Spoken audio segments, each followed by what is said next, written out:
svetu, kajti na vrsti je popotnik.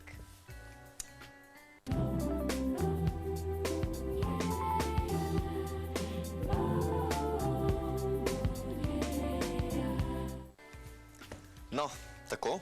Ja, čakava Janina, ne? Čakava Janina. Ki je že kar stalen gost. Kam nas popelje danes, živijo Janin? Prav zanima. Ker razvoli živijo, lep pozdrav. Zdravo. A vidiš, se ena od redkih Mariborčan, ki uporablja besedo živijo. Pozdravljam, Janin. Ja, res je, zdravo Janin. Ne, ker nekateri so prav energični na to besedo. Tudi jaz sem bila na začetku, priznam. Ja. Pa ne vem še zakaj.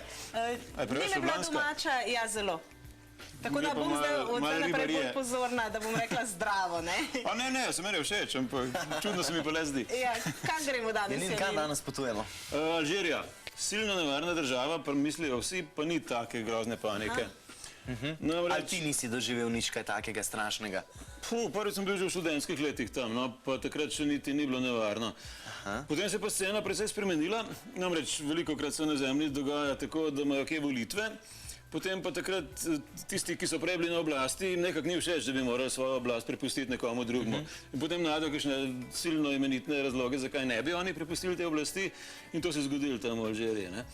Na kar je potem vsa tista oblast, ki bi morala priti zdaj do oblasti, pač šla v nekako gverilo, pa so začeli počasi pobijati, pa so postali vedno bolj živalski in nekateri njihovi zločini so že kar hudi. Potem je še Khomeini prišel na vrsto pred leti, pa so postali nekakšna taka islamska, ekstremna milica in tako dalje. No, skratka, včasih je ta država kar malo, marsikomu je kar malo strah. Ampak obstajamo vseeno veliko tistih pozitivnih stvari, zaradi katerih pa se vseeno odločimo, da gremo v Alžirijo, ne? No, tamle na ekranu že vidiš eno pozitivno stvar. Namreč, če boste malo bolj pogledala, boste videla 7 slovenskih džipov tamle, razno razni, nekateri japonski, nekateri nemški, nekateri angleški. No in zdaj ta hip ravno čistimo enega od radiatorjev, gotovo veste, kaj je to. Namreč v Sahari je mnogo prahu v zraku, ves čas, poseben, če voziš za nekom drugim. Tole je pa možakar, ki mu je ime Mustaš. To boste pa tudi vedela, kaj pomeni. No, zdaj ima sicer že tudi nekaj brade, čeprav je njegovo ime izhaja iz njegovih brkov pravzaprav. Kaže pa, kako se tuareški turban zavije. Zgleda zdaj tako zelo enostavno, ti si probal. On mi ga je zavil. Pa je bilo res tako enostavno? Ja, v bistvu najbolj važni je tisti prvi vozel. Da drži? Ja, takrat, ko zatakne, malo zanke naredi in takrat zatakne nekaj, potem pa se samo še navije do konca. Zadnji del procedure je čisto enostaven. Ampak občutek je, da je pod tem, na tistem vročem pesku in soncu še bolj vroče.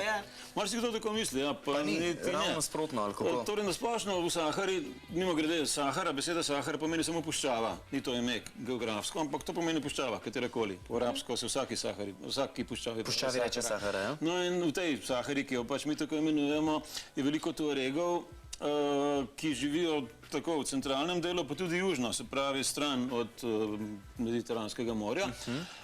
In tisti so bili pravzaprav naši vodiči na tej poti. Zdaj moram pa sploh povedati, kako smo šli takrat. No, prvič v študentskih letih sem šel sam na avtoštop, čeprav tisti avtobus se je bolj slabo izkazal, ker sem samo par avtomobilov poštopal, sicer sem pa kar z vlakom potoval okrog, ker ni nikamor šlo. Zdaj smo šli pa z džipi, no. In zdaj lahko bi šli dol po celi Italiji do Sicilije, pa potem iz Sicilije v Tunis, pa naprej potem kamor pač, recimo v tem primeru v Alžirijo. No, zdaj pa, kot vidite, nekaj Land Roverjev, nekaj Nissanov, nekaj Mitsubishijev in tako dalje.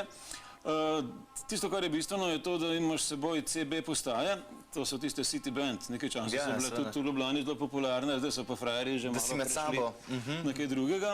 Ne se pa kar daleč, če je puščava odprta oziroma kakršnakoli ozemlja pač, potem nese tudi nekaj kilometrov.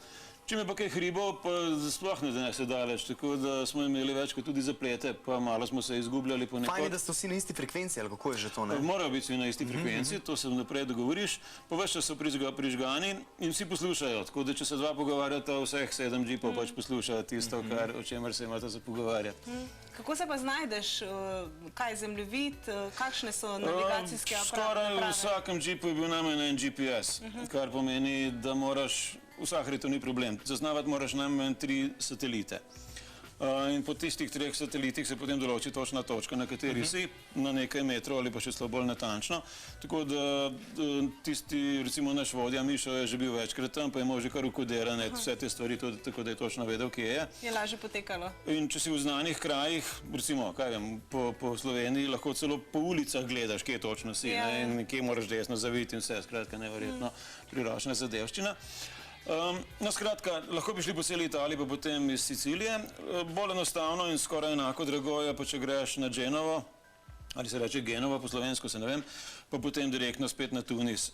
Da pa v Alžiriji je precej težko vizum dobiti, zaradi tega, ker pač se nekako bojijo vseh tujcev. Tako da je precej mahinacij bilo, pa smo morali iti v Zagreb, pa tam podkupovati, pa se meniti, kdo nam bo poslal vabilo, ker potrebuješ vabilo, za Libijo tudi, in tako dalje. Malo na črno, malo na belo, gre vse skupaj, ampak na vse zadnje se zmeniš potem. Kaj pa življenje?